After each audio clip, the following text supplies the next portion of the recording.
Ang iyong kamtan, ang buhay na walang hanggan.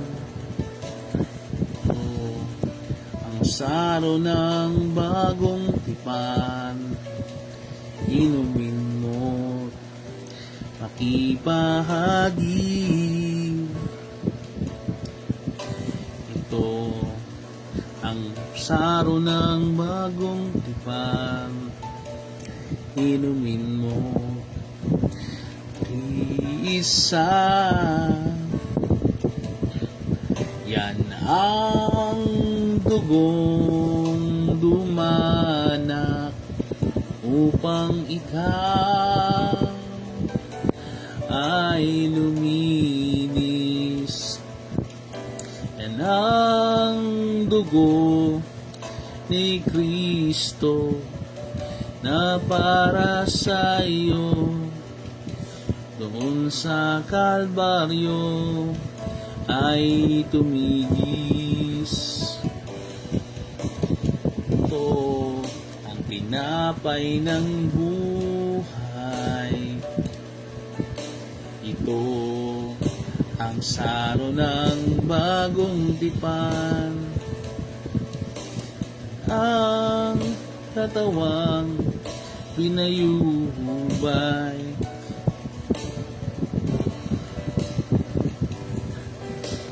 Tinigis. Ito ang aking patunay, ako'y kasama niya, namatay. Ito ang aking ipahayag, magbabalik si Jesus na buhay. Yan ang katawang binayubay upang ikaw ay mabuhay. Yan ang katawang naghirap upang iyong kamtan ang buhay na walang hanggan.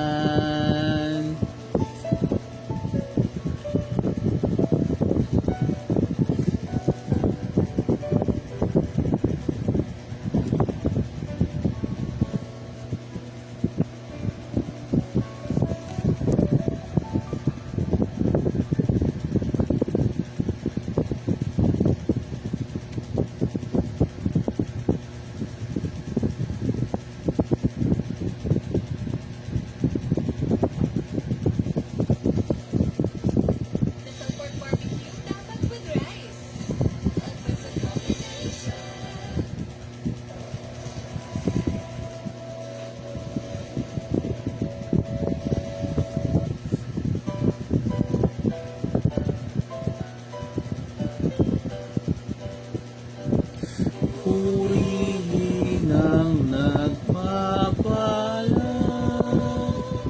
Diyos ng buong sanlilikha.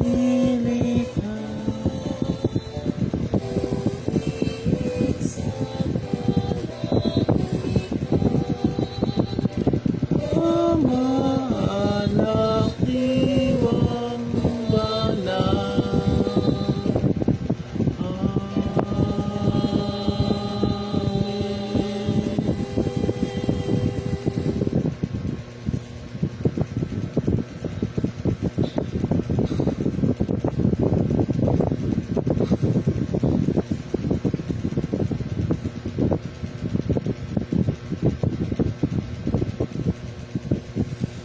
Diyan po nagtatapos ang ating ang virtual service natin sa Chapel of Worship Christian Ministry.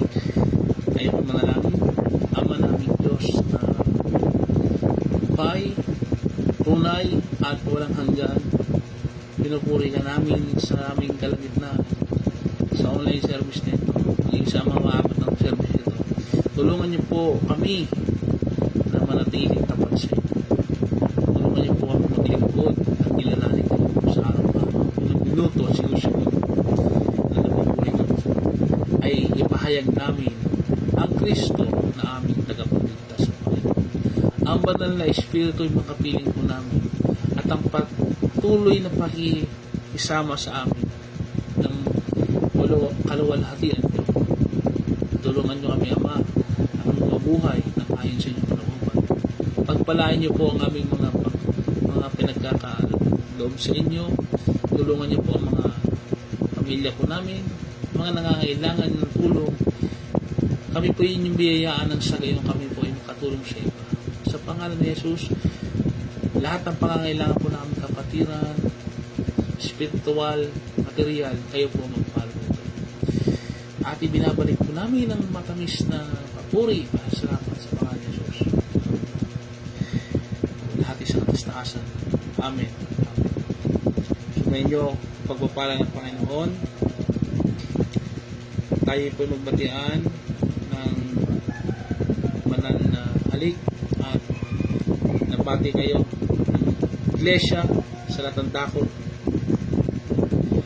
Ang kapayapaan ay sumayin niyo sa ngalan ng Ama, Anak, Espiritu Santo. Umayo tayo ang taglaya pagpapala ng Panginoong Jesucristo ngayon at pagpakilanman hanggang sa kanyang muling pagbabalik. Amen at Amen. Maraming po salamat sa inyong pagsubaybay sa Chapel of Worship Christian Faith Ministries.